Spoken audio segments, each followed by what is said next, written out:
Bonjour à tous, j'espère que vous allez bien. Aujourd'hui on se retrouve dans une nouvelle vidéo pour l'UNOC, United Nations Ocean Conferences, qui a lieu à Nice en ce moment même. Et donc je m'y rends pour savoir un petit peu ce qui se passe, ce qui s'y dit, parce que c'est quelque chose de très important dans les années qui vont venir, qui va définir un petit peu notre relation à l'environnement et aux océans.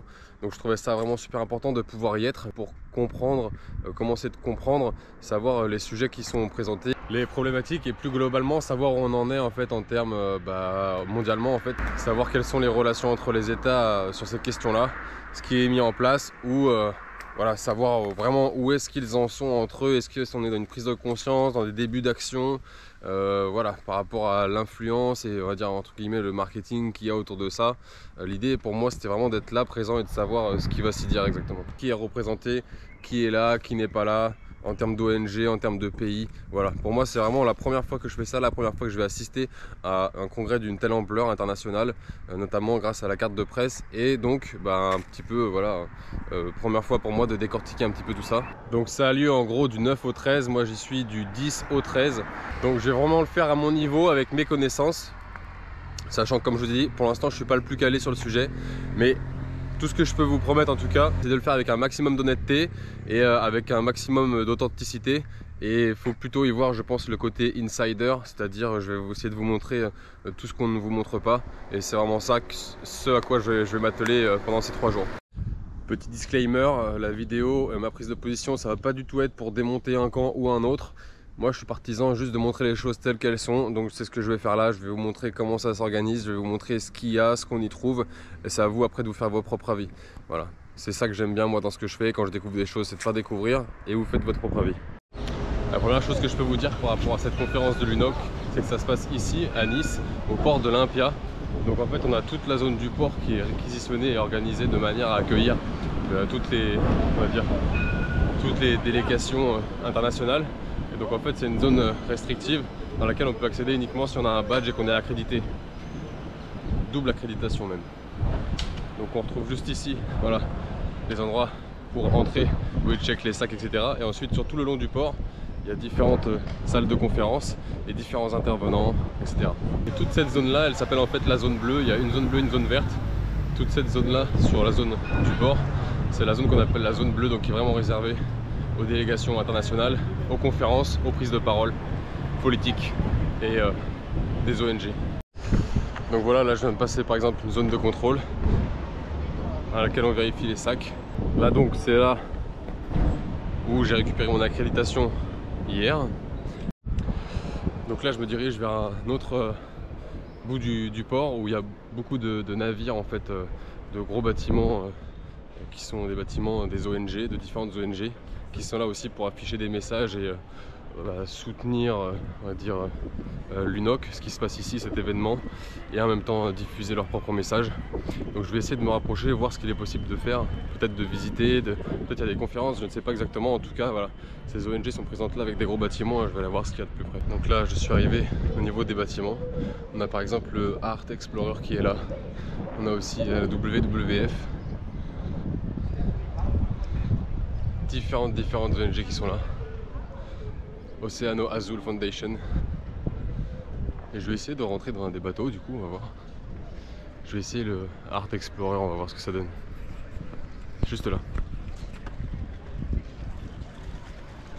Premier sum up, c'est que là je viens de terminer les expériences du Art Explorer. Donc eux ils mélangent l'art et le scientifique pour donner accès aux données scientifiques, à ce qui se passe dans le monde de manière plus artistique, pour atteindre le maximum de gens possible, ce que je trouve absolument incroyable. Donc voilà, c'est la première expérience d'un de ces bateaux présents là dans le port de Nice.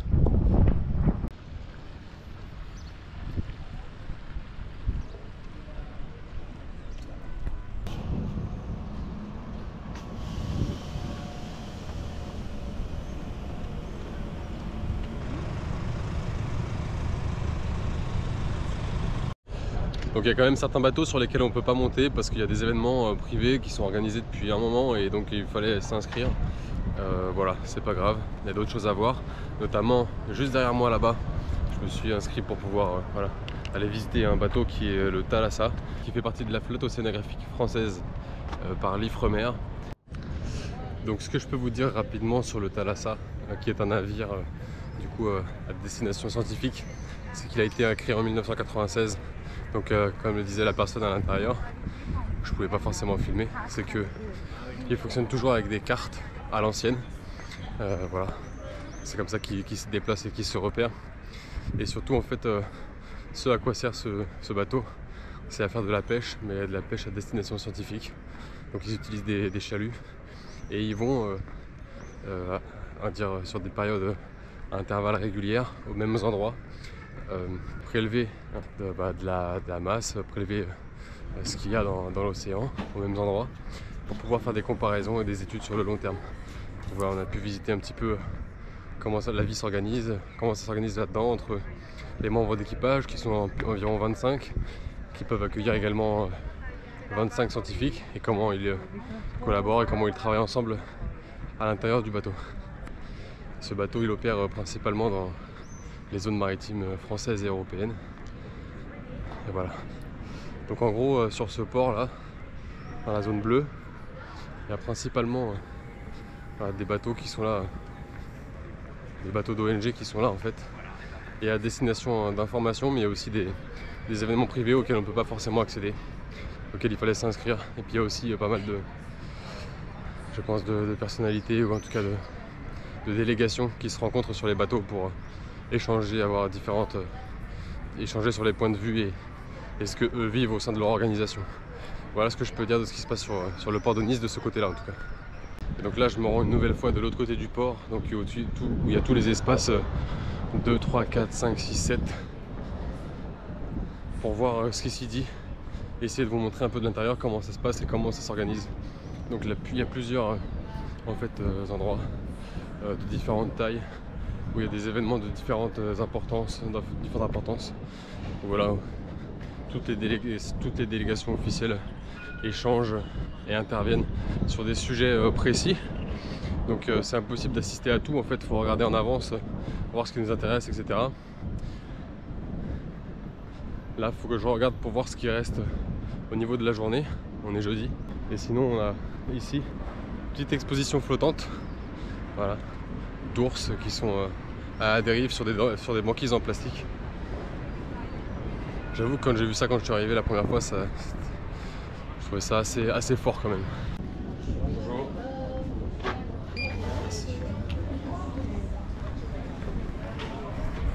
Voilà, on vient de badger. On va passer maintenant les portiques de sécu. Donc là, je suis vraiment dans la zone restreinte. Vous voyez, il y a le port qui est juste en face où j'étais tout à l'heure avec les bateaux. Et là, on est vraiment dans la zone un peu plus... On est vraiment dans la zone un peu plus restreinte, où vraiment il faut badger pour pouvoir rentrer. C'est là où on retrouve notamment le Planetary Hall et toutes les conférences avec les délégations internationales et les représentants internationaux. On a aussi le centre de presse et d'autres locaux pour qu'il puisse y avoir des discussions bilatérales entre les délégations. Je suis pas sûr de pouvoir vous montrer, mais je vous raconte ce que je vois. Voilà. Et moi je vais aller dans le Planetary Hall pour voir ce qui s'y dit en ce moment.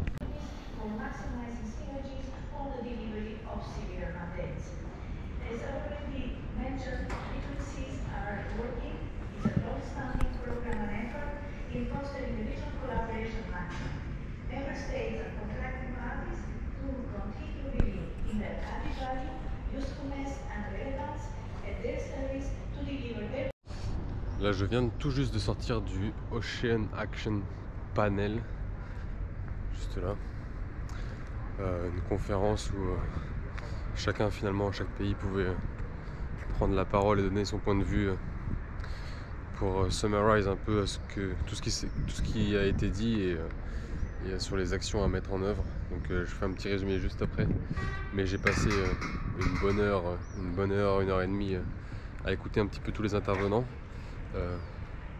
Voilà, pour pouvoir vous dire ce qui en est ressorti. Donc je vais essayer de vous résumer un petit peu ce qui s'est dit durant cette conférence et ce que moi j'en ai compris et entendu. En gros, ce qui est ressorti bien souvent, et notamment de la part des personnes qui menaient cette conférence, c'est que ça nécessite en fait une coopération régionale. Pour qu'il y ait une coordination nationale, il y a besoin d'une coordination régionale. Voilà. Il disait aussi qu'il y a un besoin que la société soit en prise de ce sujet et qu'il y ait quelque chose qui soit fait au niveau de l'éducation. Et que l'éducation sur les océans pour les prochaines générations pouvait passer par tous les moyens possibles, notamment le moyen artistique. Ils ont aussi évoqué le fait de faire exister des coopérations transrégionales, comme par exemple voilà, Amérique du Sud, Asie ou Asie-Afrique, et pas uniquement pays nord vers pays sud. Ce qu'on est ressorti de cette fin de commission, de conférence, c'est aussi vraiment une idée de vulgarisation de l'information pour qu'elle soit vraiment accessible à tous. Voilà, ce qui est vraiment ressorti, c'est qu'il y avait un manque de connaissances et un manque de partage des connaissances. Et sur cette fin de conférence, ils ont vraiment insisté sur le fait que, en fait, là, on arrivait à un point où on était obligé, avec tout ce qui se passait, de dépasser aussi un petit peu tout ce qui était géopolitique pour faire face aux problèmes écologiques, ce qui se passe au niveau de l'environnement et notamment des océans, et que du coup le partage des informations était quelque chose de très important et auquel tout le monde n'a pas encore accès. Donc il y avait encore une grande différence entre les pays par exemple qui sont développés et qui ont mis déjà des choses en place et ceux qui n'en ont pas encore et qui pourtant ont des littoraux, ou même ceux qui n'ont pas de littoral mais qui aimeraient participer et aider à apporter ce qu'ils peuvent faire, en même temps avoir accès à certaines informations. Ce qui est vraiment ressorti de cette commission, c'est ça, de cette conférence, c'est ça. J'ai senti moi voilà une nécessité de vraiment mettre toute information possible en commun, parce qu'il y a quelque chose qui urge et qu'il y a le sentiment de toutes parts d'être encore chacun de son côté pour faire face à quelque chose que personne ne peut faire, à un problème que personne ne peut résoudre tout seul. C'est d'ailleurs ce qui a été repris sur pas mal d'interventions, parce qu'à la fin de cette conférence, du coup, chaque pays pouvait prendre la parole pour 3 minutes à peu près.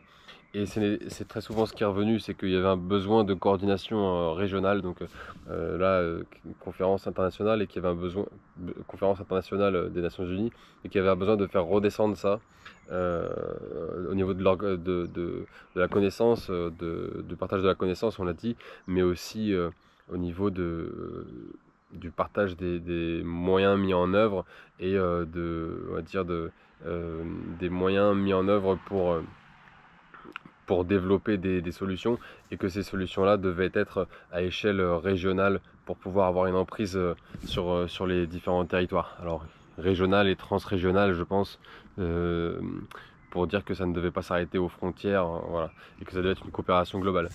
Il y a eu plusieurs interventions, il y a eu la Norvège, je crois, la Finlande, il y a eu des pays de l'Océanie, je vais vous en dire quelques-uns qui sont intervenus. Il y a Tuvalu qui est intervenu, il y a le Kenya, il y a la Norvège, les îles Cook, le Burundi, la Finlande, la Géorgie, le Brésil, les Maldives, les îles Salomon.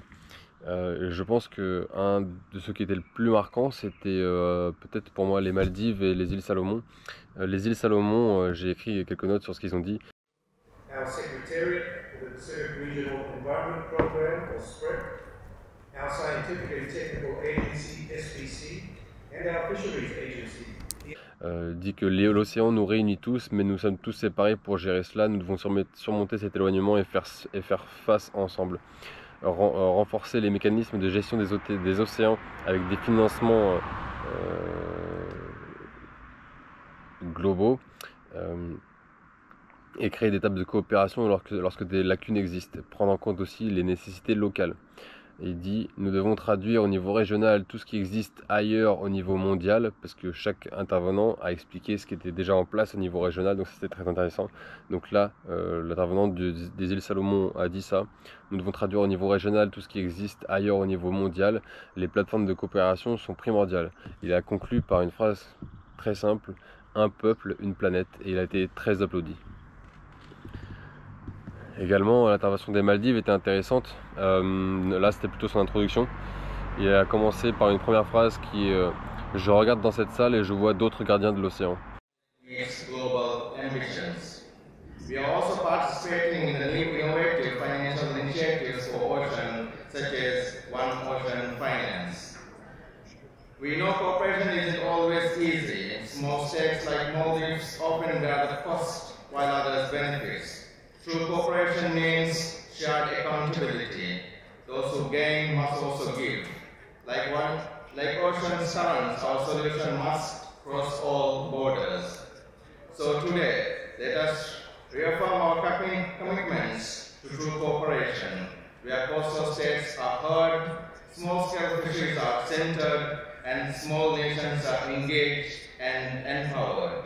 This is not someone else's fight, it is all of ours, and the Maldives is ready to do its part. Thank you very much, Shukriya.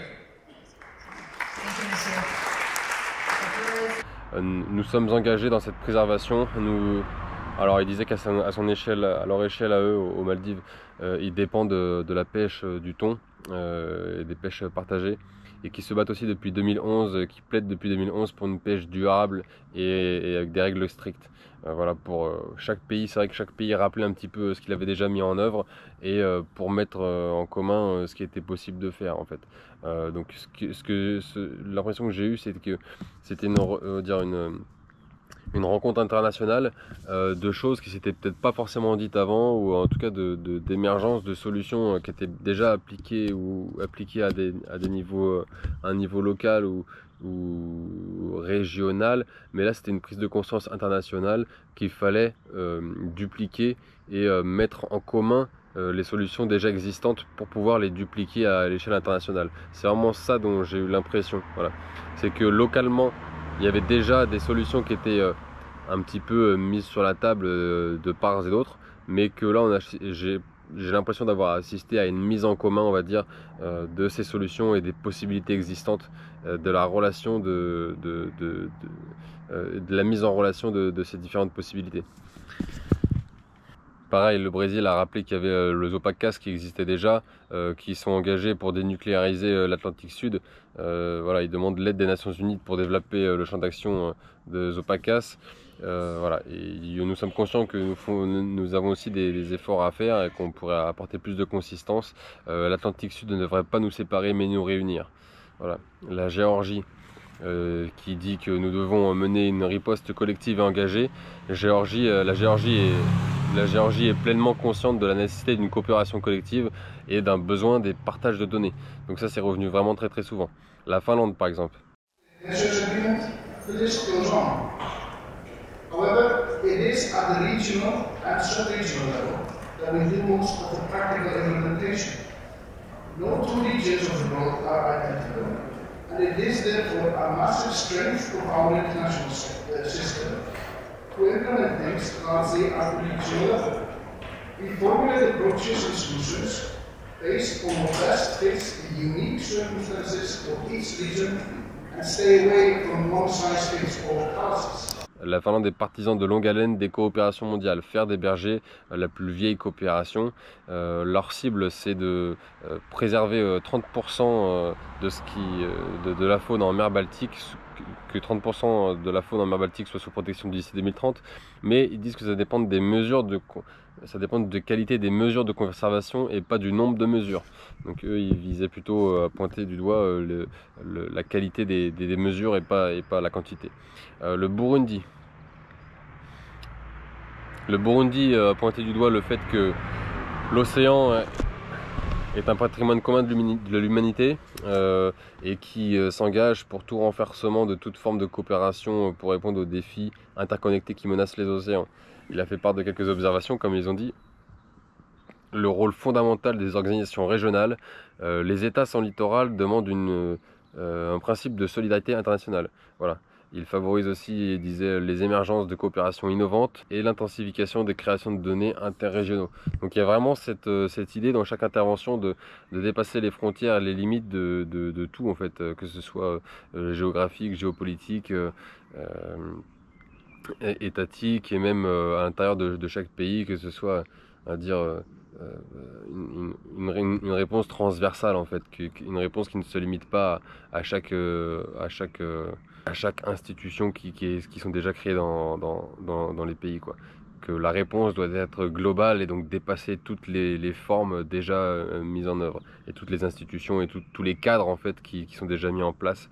Voilà. Les îles Cook, au nom du Forum des îles du Pacifique, qui s'exprime au nom du Forum des îles du Pacifique. La participation autochtone n'est pas que présente, elle est aussi active. Depuis 2017, ils ont des bassins de préservation et il appelait du coup les pays présents à venir investir, parce qu'il y a beaucoup ça aussi, tous les petits pays appelaient un petit peu à venir investir pour développer des solutions chez eux. Mais c'est vrai qu'il y a beaucoup eu cette idée aussi de transversalité dans le sens des populations ou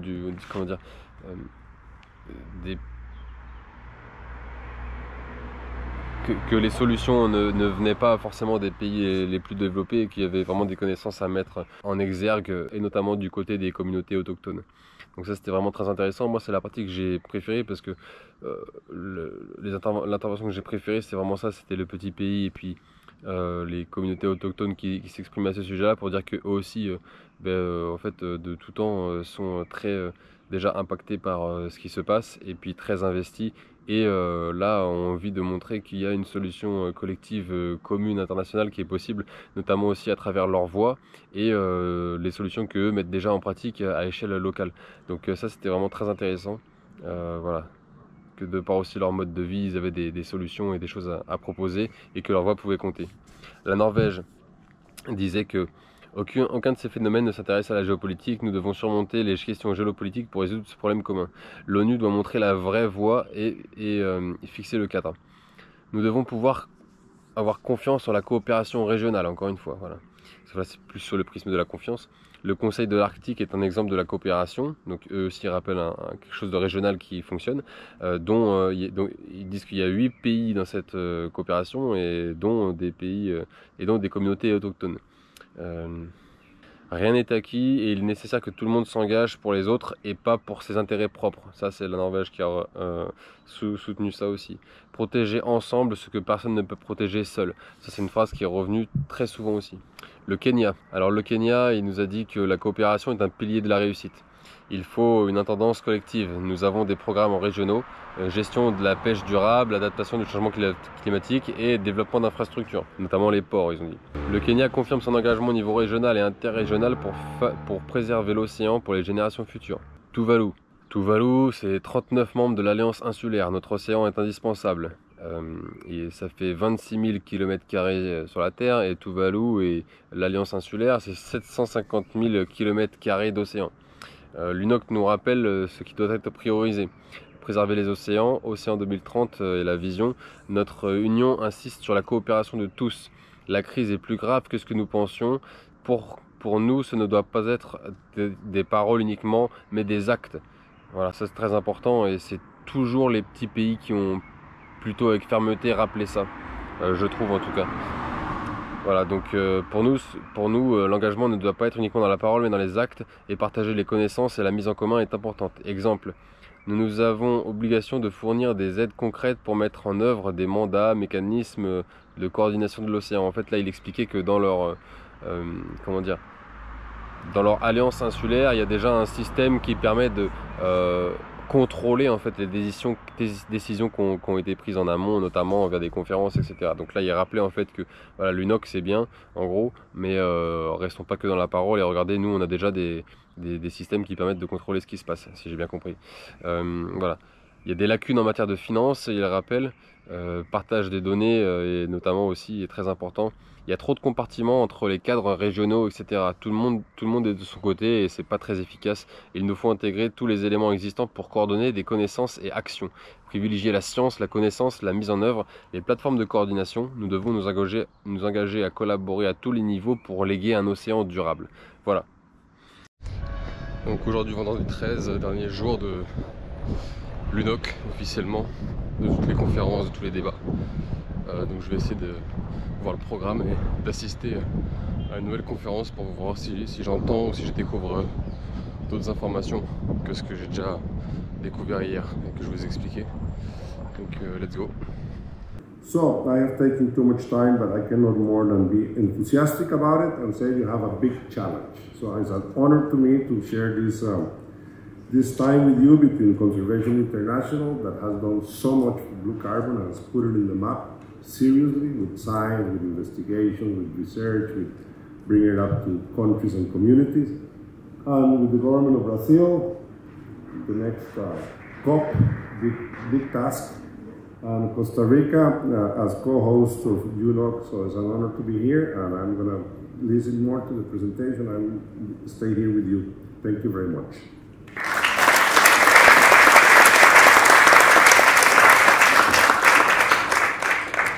En marge des conférences, mais toujours dans le même secteur, donc dans la zone bleue, il y avait ce qu'on appelle des side events. Les side events, c'était des événements qui regroupaient en fait toujours les mêmes acteurs internationaux, mais sur des sujets beaucoup plus précis et peut-être beaucoup plus régionaux ou locaux. Notamment, j'ai assisté à un side event qui s'appelait Roundtable Rethinking Philanthropic Support to Pacific. C'est une conférence avec les SIDS, Small Island Developing States. Et en fait, c'était un event qui permettait justement à ces îles du Pacifique de parler au nom de toutes pour essayer de trouver des financements. Donc il y avait aussi des ONG qui intervenaient. Et donc c'était très intéressant parce qu'on se rendait compte qu'en fait, le problème principal qu'il y avait, c'est du coup ce que je disais juste avant dans ce qui a été relevé dans les grandes séances plénières. C'est-à-dire qu'en fait, dans les grandes séances plénières, comme je disais juste avant, c'est qu'ils se demandaient comment faire le lien entre les activités, les solutions locales, hyper locales qui avaient été peut-être des fois trouvées mais dispersées dans le monde entier, et faire corréler ça avec cette dimension globale, internationale qui arrive dans la conscience collective. Et donc ce side event avec les SIDS, Small Island Developing States, montrait bien ça de manière concrète cette fois. C'est-à-dire qu'on avait ces représentants de pays et d'îles du Pacifique, ce regroupement, qui s'exprimaient pour dire qu'en fait, eux avaient vraiment besoin d'aide globale, et les ONG qui étaient là présentes et qui parlaient disaient nous en fait le problème qu'on a, c'est qu'on n'arrive pas forcément à identifier qui vous êtes, pour qui on travaille exactement et où est-ce qu'on doit développer tel ou tel projet. Également qu'ils avaient des problèmes pour identifier quel projet valoriser plutôt que d'autres. Et des fois même, il disait notre problème principal des fois, c'est de savoir comment on va dépenser l'argent. Donc là, en fait, ce que ça montrait, pour moi, c'est complètement une illustration de ce qui s'est passé dans les séances plénières. C'est-à-dire qu'en fait, il y a plein de solutions partout, mais la difficulté, c'est de connecter et d'interconnecter tout ça pour réussir à créer un tissu, on va dire, international, et qui permette de créer des solutions de manière globale. Voilà, je pense qu'en disant ça, c'est clairement pour moi ce qui résume, en tout cas ce que j'ai compris de ce que j'ai vu, entendu et ce à quoi j'ai assisté pendant ces quelques jours ici à l'UNOC 3 à Nice. Également là sur la fin de l'UNOC, donc il y a Greenpeace qui a fait un communiqué de presse. Greenpeace, je pense que vous connaissez plus ou moins tous. C'est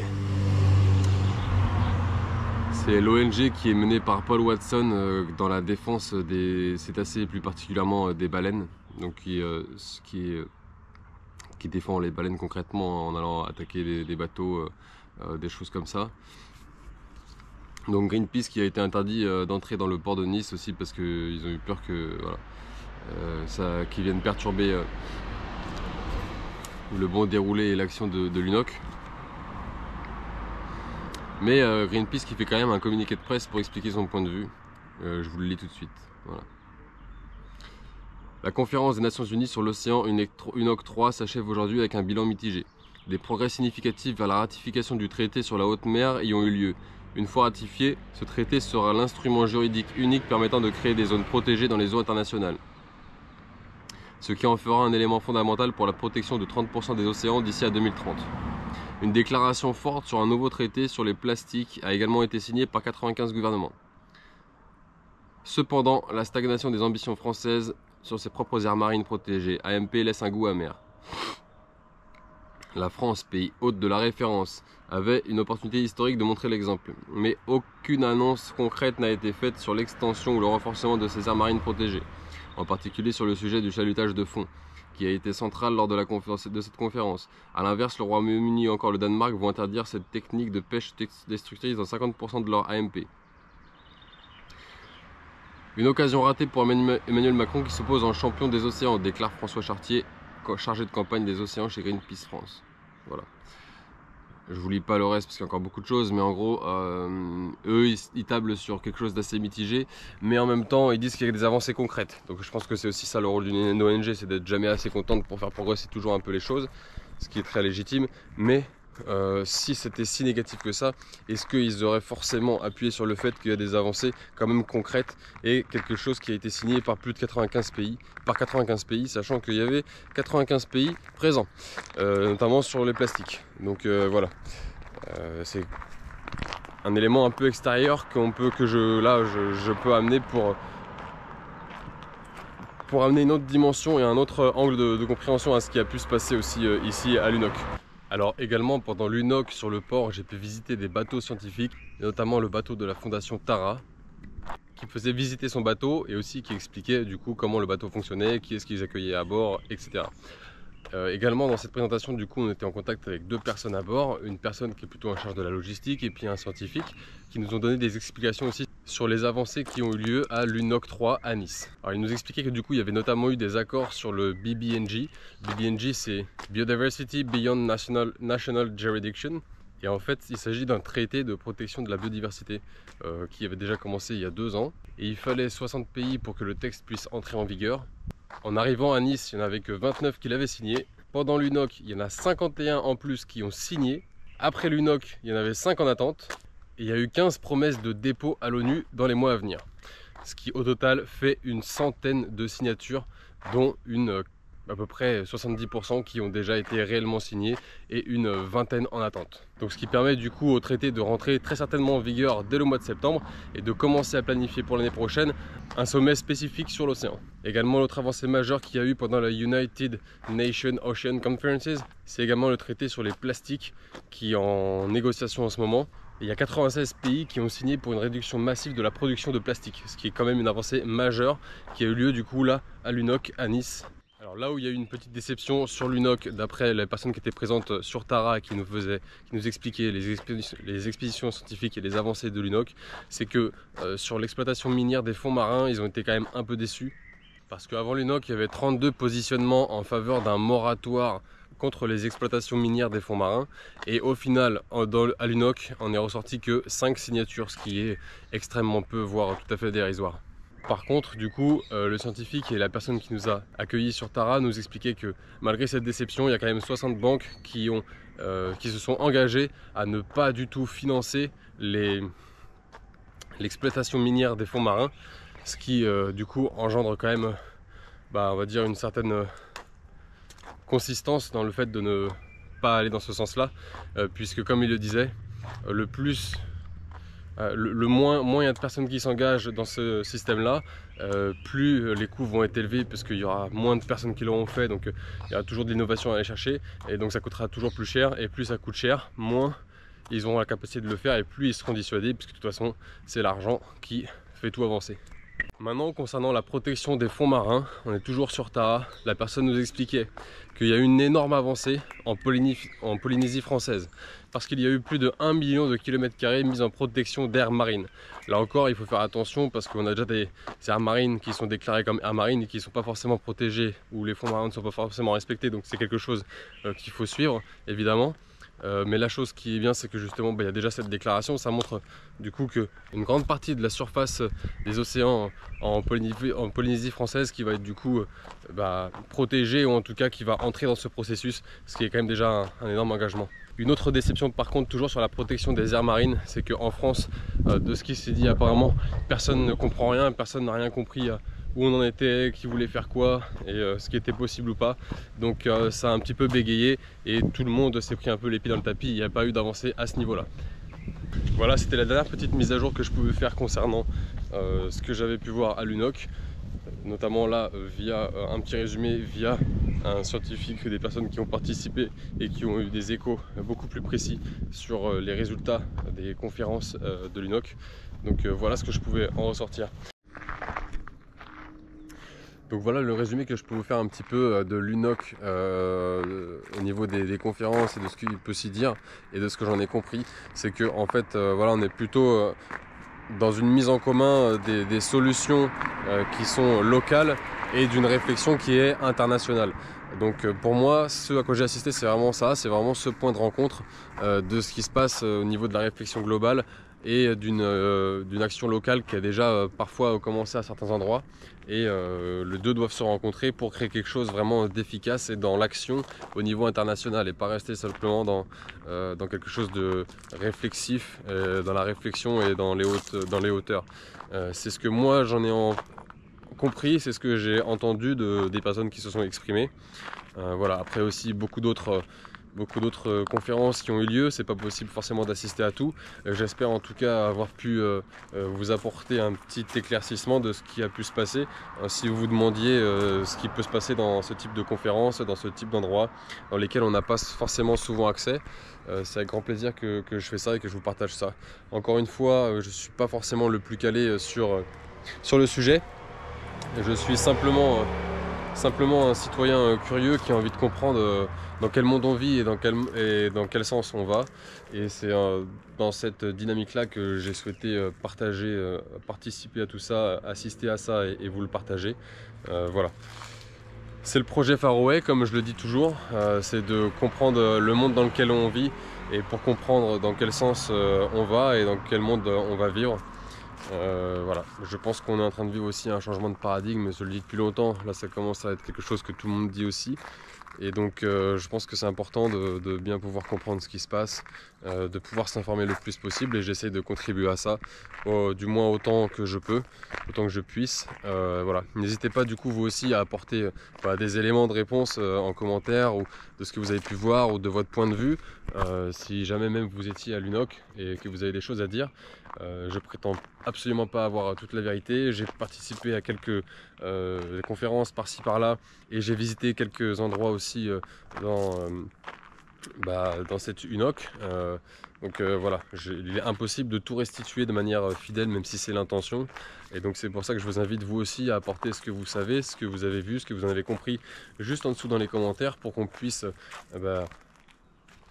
être le plus de monde possible à partager une information qui est correcte et en tout cas à varier les points de vue pour qu'on puisse atteindre peut-être une vérité qui est un peu plus correcte. Et également si cette démarche vous plaît, sachez que c'est la démarche Faraway pour moi. C'est une démarche qui permet de... Voilà, c'est une démarche qui pour moi est nécessaire, c'est-à-dire d'aller voir de ses propres yeux les choses et d'essayer de les comprendre et de les restituer. Si ça vous intéresse, subscribe, beaucoup d'autres projets à venir.